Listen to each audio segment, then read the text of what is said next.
Sentrifugasi, metode pemisahan komponen dalam campuran.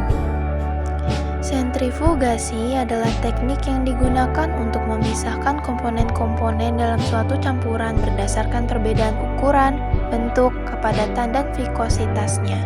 Metode ini memanfaatkan gaya sentrifugal yang dihasilkan oleh putaran rotor dengan kecepatan tinggi. Prinsip kerja sentrifugasi. Gaya sentrifugasi yang dihasilkan oleh putaran rotor akan menyebabkan partikel-partikel dalam campuran bergerak menjauhi pusat rotasi. Partikel yang lebih besar dan lebih padat akan bergerak lebih cepat dan mengendap di dasar tabung. Sedangkan partikel yang lebih kecil dan kurang padat akan bergerak lebih lambat dan tetap berada di bagian atas tabung.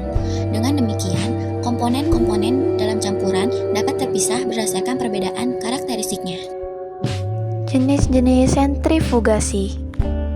Terdapat beberapa jenis sentrifugasi yang umum digunakan, antara lain sentrifugasi preparatif, digunakan untuk memisahkan dan mengisolasi komponen-komponen dalam jumlah besar, seperti sel, organel sel, protein, dan asam nukleat. Sentrifugasi analitik, digunakan untuk menganalisis karakteristik komponen-komponen dalam campuran seperti ukuran, bentuk, dan berat molekul.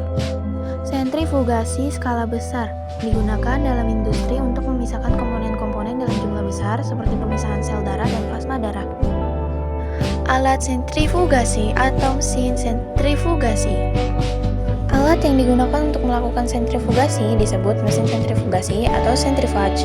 Mesin ini terdiri dari rotor yang berputar dengan kecepatan tinggi, tabung tempat sampel, dan motor penggerak.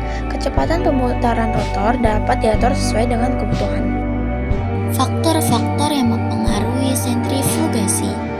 Beberapa faktor yang mempengaruhi keberhasilan sentrifugasi antara lain kecepatan putaran rotor, waktu sentrifugasi, jenis rotor yang digunakan, kepadatan dan viskositas medium, ukuran, dan bentuk partikel. Manfaat sentrifugasi.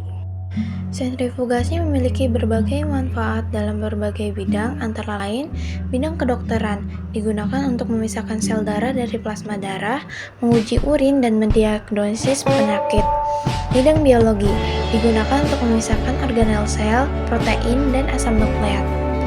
Bidang kimia, digunakan untuk memisahkan campuran senyawa kimia. Bidang industri, digunakan untuk memisahkan komponen-komponen dalam proses produksi.